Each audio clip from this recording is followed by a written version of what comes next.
تو قیامت تک آنے والی امت کو تھا، لیکن اللہ پاک نے اس کے لیے ذریعہ اور واسطہ بنایا براہ راست محمد کریم صلی اللہ علیہ وسلم کو، کہ قرآن مجید کے آ جانے کے بعد، قرآن مجید کے اتر چکنے کے بعد، اگر آپ نے بھی آئے محمد کریم صلی اللہ علیہ وسلم بالفرض والمحال، اللہ کا نبی کبھی قرآن کے خلاف کرتا نہیں ہے، نہ کر سکتا ہے، وہ تو نبی ہے، وہ تو معصوم ہے، وہ پاک ہے۔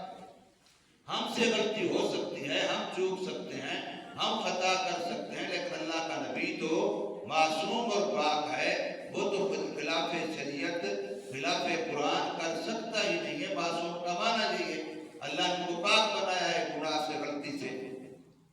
اب حضور سے فرمایا جا رہا ہے فرض کر لو کہ قرآن آ گیا ہے، قرآن کے آ چکنے کے بعد، علم وحی کے آ چکنے کے بعد، اگر آپ بھی بالفرض والمحال لوگوں کی خواہشات کو دیکھیں کہ وہ کیا چاہتے ہیں، اور جیسا لوگ چاہتے ہیں چلو بھی ہم بھی ویسا ہی کر لیں، تو اگر آپ ان کی اتباع کریں گے، ان کی خواہشات کے پیچھے چلیں گے، ما لک من اللہ من ولی، پھر خدا کی طرف سے آپ کی کوئی حمایت نہیں ہوگی، ولا واق، اور اللہ کے مقابلے پھر آپ کو کوئی بچا سکنے والا نہیں ہوگا۔ یہ بڑی بات ہے، اور یہ نبی کو کہی جا رہی ہے۔ اصل مقصود ہمیں بتانا ہے، نبی تو وہ کام کر سکتا ہی نہیں ہے قرآن کے خلاف کرے، لوگوں کی اتباع کرے۔ ہم لوگ شریعت کے ہوتے ہوئے بھی، دین کے ہوتے ہوئے بھی پھر دیکھتے ہیں مجھے برادری یہ کہہ رہی ہے، علاقے والے یہ کہہ رہے ہیں، چلو ایسا کر لیں جیسے سارے لوگ کہتے ہیں، خام خواہ کے لیے سب کو ناراض کرنا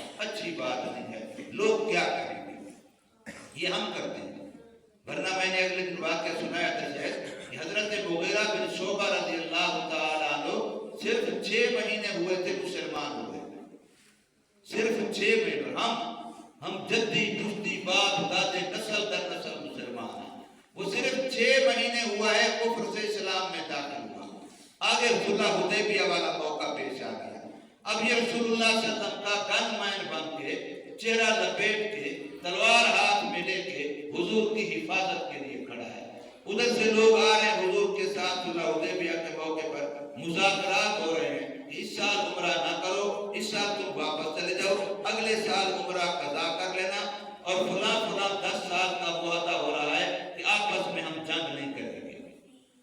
اس پر شرائط طے ہو رہے ہیں، مختلف قسم کی باتیں کاتب حضرت علی رضی اللہ عنہ لکھ ہو رہے ہیں، مذاکرات ہو رہے ہیں۔ اب کافروں کی طرف سے طائف کا ایک سردار ہے عروہ بن مسعود ثقفی، اس وقت مسلمان نہیں تھا، بعد میں یہ بھی مسلمان ہو گیا ہے۔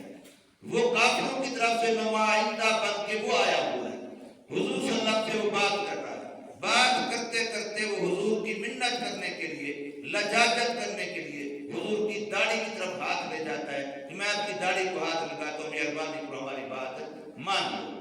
تو وہ صحابی جو گنمین بن کے کھڑے تھے وہ اس کے ہاتھ کو پیچھے ہٹا دیتے ہیں کہ تیرا ہاتھ پلید ہے، میرے نبی کے بال پاک ہیں، اس کو تیرا ہاتھ نہیں لگنے دوں گا۔ ایک دفعہ ایسے کیا، دوسری دفعہ ایسے کیا، تیسری دفعہ ایسے کیا، پھر تیسری دفعہ دھمکی دی، اب اگر تیرا ہاتھ آیا تو تیرے ہاتھ کو تلوار سے کاٹ دوں۔ وہ سردار تھا، اور سرداروں کے دماغ بڑے خراب ہوتے ہیں کہ کس کو جرأت ہوئی، ہمیں دھمکی دے رہا ہے، اس کو جرأت کون ہے یہ، وہ پتہ نہیں میں کون ہوں، میں ایک سردار ہوں۔ اور طائف کے سردار آپ کو پتہ ہے حضور جب طائف گئے تھے انہیں لڑکے پیچھے لگا کے پتھر مروا کے لوگ کر کے واپس بھیجا تھا، وہ ظالم لوگ تھے۔ تو اس وقت تک یہ مسلمان نہیں ہوا تھا۔ حضرت عروہ بن مسعود ثقفی یہ کہہ رہا ہے کہ کون ہے، کس نے یہ ہمت کی ہے، اس کو جرأت کیسے ہوئی کہ میرا ہاتھ کاٹ دے گا۔ تو اس کے منہ سے کپڑا ہٹایا، اچھا یہ تو مغیرہ بن شعبہ ہے، اور یہ مغیرہ بن شعبہ کیونکہ یہ بھی پہلے طائف کا تھا، بعد میں یہ اپنی جان بچانے کے لیے مدینہ چلا گیا تھا، اس سے قتل ہو گیا تھا مسلمان میں سے پہلے۔ تو جیسے پٹھان ہمارے بدلہ لیتے ہیں، قتل میں تھانہ نہیں جانا، پر ٹھیک ہے ہم ایک کی وجہ 2 مارے۔ تو اس وقت عرب کا بھی یہی معاملہ تھا، جہلیت تھی، کئی بھی ہمارے نسل در نسل قتلیں چلتی تھی۔ تو اس کی سلح کروائی تھی اسی عروہ بن مسعود ثقفی نے، جو اب سردار بن کے بیٹھا ہے، اس نے صلح کروائی تھی، اس کی دیت دلوا کے، پیسے دلوا کے مقتول کے ورثاء کو اس کی جان بچائی، ورنہ وہ اس کو مارتے تھے۔ تو اس نے کہا اچھا یہ عروہ بن مسعود، یہ مغیرہ بن شعبہ تو ہے، تیری تو میں نے جان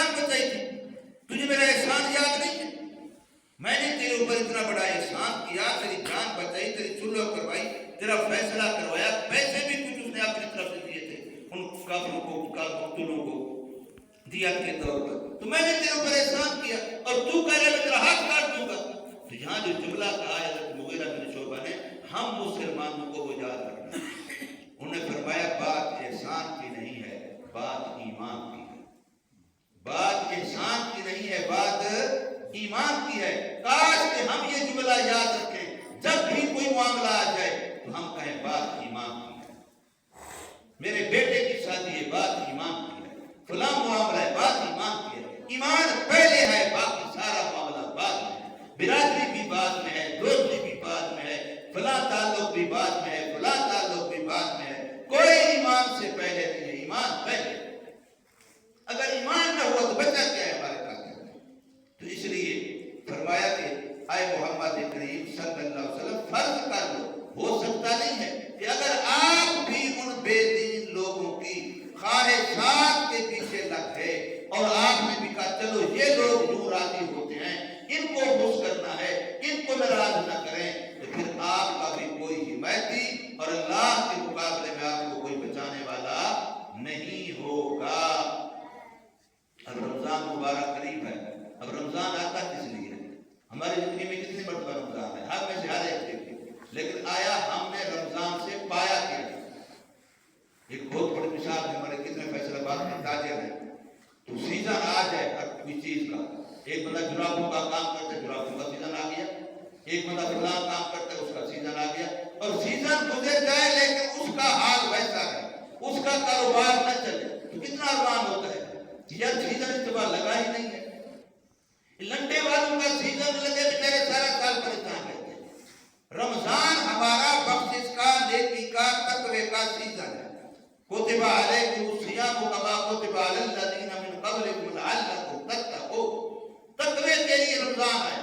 اب رمضان آیا گزر گیا، رمضان آیا گزر گیا، رمضان آیا گزر گیا، کسی نے 10 رمضان گزارے، کسی نے 20 گزارے، کسی نے 50 گزار دیے بالغ ہونے کے بعد، لیکن تقوی نام کی کوئی چیز قریب نہیں آئی۔ تو رمضان تمہیں کیا فائدہ دے گا؟ مجھے کیا ہوگا؟ ہمارا سیزن تو نہ لگا، ہمارا سیزن تو پھر نہ لگا نا۔ ہمارا سیزن لگنا تو یہ تھا کہ ہمارے اندر تقوی آ جاتا، اور تقوی آ جاتا تو تقوی کا پہلا نمبر قرآن کی پہلی آیت میں، پہلے سپارے میں اللہ فرماتے ہیں ھدی للمتقین الذین یؤمنون بالغیب۔ یہ تقوی کا پہلا کام تو ایمان بالغیب مضبوط ہے کہ ایمان بالغیب تکڑا ہے کہ نہیں ہے؟ پہلا نمبر تو اس کا تقوی کا یہ ہے۔ اور ہمارا حال یہ ہے کہ ادھر 5 روپے کوئی بندہ دکھائے، ادھر کوئی 1000 روپیہ دکھائے، ادھر کوئی 1,00,000 روپیہ دکھائے، ادھر کوئی ایک مرلہ دکھائے، ادھر کوئی ایک بھینس دکھائے، ادھر کوئی ایک جانور دکھائے، جیڑی دنیا کا فائدہ، اور دوسری طرف سارا ایمان ہو، ہم تو اس کے پیچھے چلے جائیں گے۔ 1,00,000 ملتا ہے، 1000 ملتا ہے، ایمان جاتا ہے جائے باڑ۔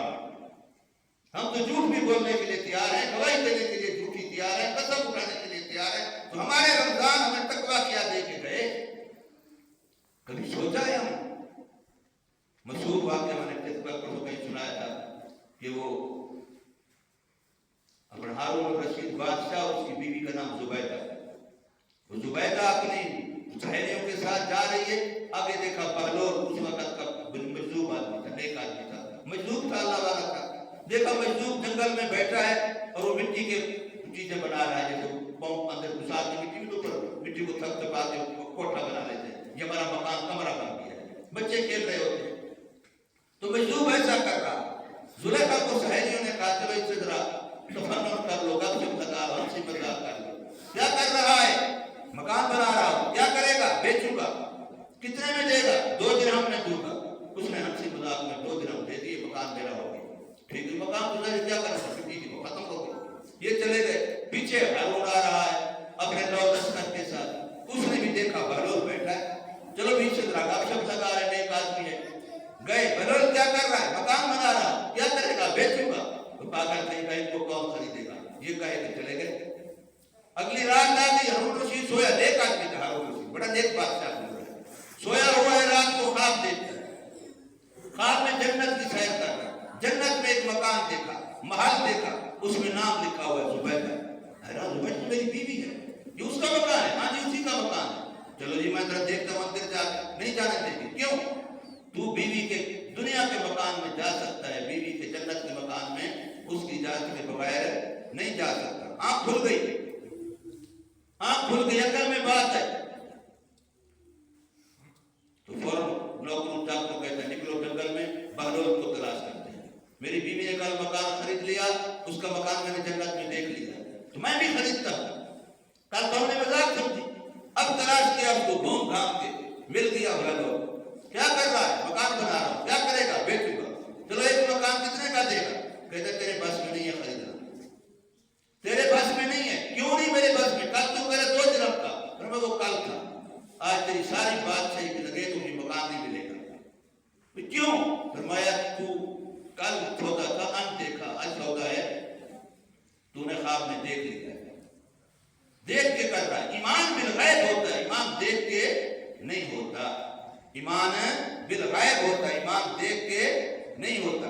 نجران کا وقت آیا ہوا ہے رسول اللہ صلی اللہ علیہ وسلم کے پاس، نجران کے عیسائیوں کا بڑا لمبا معاملہ ہے، سورۃ آل عمران شروع میں اسی کے متعدد سورۃ کے بارے میں ہے۔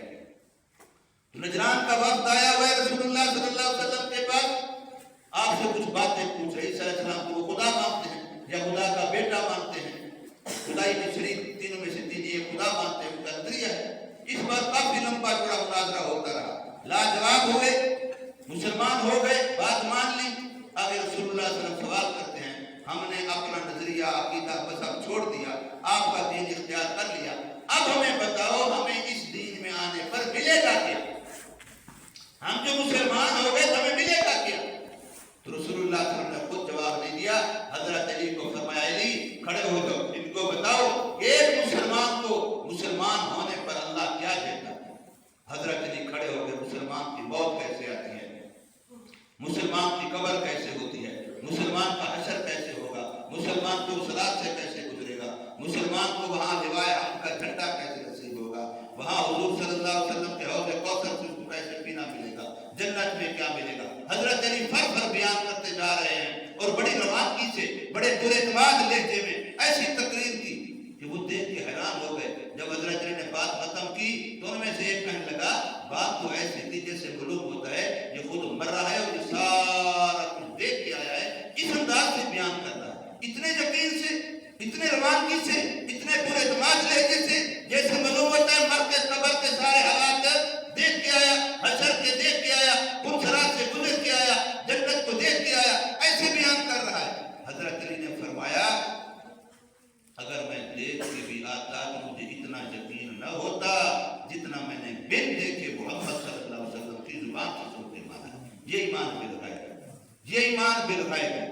حضور صلی اللہ علیہ وسلم گھر تشریف لائے، حضرت خدیجہ الکبریٰ پریشان بیٹھی ہیں، آنکھوں سے آنسو بہ رہے ہیں، بھئی خدیجہ کیا ہو گیا، کیوں پریشان ہے، کیوں رو رہی ہے؟ پہلے لگی یا رسول اللہ آقا محمد جو قاسم یاد آ گیا، ان کا بیٹا تھا بڑا بڑا قاسم، حضور کا بیٹا تھا، قاسم یاد آ گیا، بیٹا تھا بچپن میں فوت ہو گیا، یاد آ گیا، ماں ہے رو رہی ہے۔ تو حضور صلی اللہ علیہ وسلم فرمایا خدیجہ پریشان نہ ہو، میں آنکھوں سے دیکھ رہا ہوں، اتنا مجھے یقین، آنکھوں سے میں دیکھ رہا ہوں، وہ جنت کے پگھوڑے میں ہے اور جنت کی حوریں اس کو جھلا رہی ہیں، اسے پگھوڑے کو جھلا رہی ہیں۔ اے خدیجہ اگر تو چاہے تو میں اللہ سے دعا کرتا ہوں اللہ پردے ہٹا دے اور تو بھی اپنی آنکھوں سے دیکھ۔ حضرت خدیجہ نے جواب دیا آقا اگر آنکھوں سے دیکھ کے مانا پھر تیرے اوپر ایمان کیوں لائے، پھر کلمہ کیوں پڑھا ہے؟ کلمہ پڑھا ہے نا، بس تو نے فرما دیا میں نے مان لیا، اب مجھے آنکھوں سے دیکھنے کی ضرورت نہیں ہے۔ یہ ایمان بالغیب ہے، یہ ایمان رمضان بنانے کے لیے آتا ہے، یہ رمضان ہمیں دینے کے لیے آتا ہے۔ یہ رات ہی شب برات آ گئی، شب برات کا دن آ گیا، کمائی کرو جی۔ اب کمائی کرنے کا معنی آنے والے رمضان کے لیے اپنے آپ کو تیار کرنا ہے، ایسا تقویٰ، ایسی دعائیں، ایسی توبہ کر لو کہ رمضان آنے والا ہے تاکہ تمہارے وقت ضائع نہ ہو، اس میں تمہاری صفائی نہ ہوتی رہے، اپنی صفائی پہلے کر لو تاکہ جلدی کلی چڑھ جائے گی۔ گارڈن کی اگر کوئی بلوا ہو اس کو پہلے صاف کرتے ہیں پھر رنگ مارتے ہیں، کوئی چیز کلی کرنی ہو پہلے اس کو ریگ مار سے صاف کرتے ہیں، یہ دیواروں پر بھی پینٹ کرنا ہو تو پہلے ان کی صفائی کی جاتی ہے پھر پینٹ کیا جاتا ہے۔ اب ہم کہتے ہیں ساری گندگی ہمارے اندر کھڑی رہے، اخلاق کی گند بھی کھڑا رہے، بد نگاہی بھی کھڑی رہے، بد سنوائی بھی کھڑی رہے، گناہ بھی، سارے گناہوں کے پاپی ہوتے ہوئے بس ہم نے رات گزار لی لہذا صبح کو ہم جنت کا ٹکٹ لے کے جا رہے ہیں. خیانت و مہانت و جنون ایسا نہیں ہوگا. لوہے کو ریگ مار کے بغیر رنگ نہیں کیا جاتا, دیوار کو صفائی کے بغیر رنگ نہیں کیا جاتا. تو پہلے اپنے گناہوں کی دھلائی کرانی ہوگی, پہلے اپنے دلوں کا زنگ اترانا ہوگا, پھر اس کے بعد اللہ پاک ایمان کا رنگ چڑھائیں گے, پھر صبغۃ اللہ ومن احسن من اللہ صبغہ کا رنگ چڑھے گا. اللہ تبارک و تعالی ہمیں سمجھ نصیب فرمائے, عمل کی توفیق